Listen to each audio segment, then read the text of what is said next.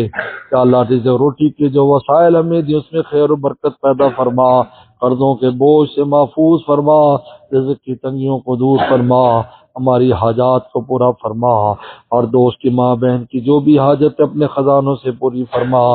اللہم انا نسألک من خیر ما سألک منہ نبیک محمد صلی اللہ علیہ وسلم، ونعوذ من شر ما استعاذک منہ نبیک محمد صلی اللہ علیہ وسلم، انت المستعان وعلیک البلاغ ولا حول ولا قوة الا باللہ۔ ربنا تقبل منا انک انت السمیع العلیم۔ صلی اللہ تعالی علی خیر خلقی محمد وآلہ وصحبہ اجمعین۔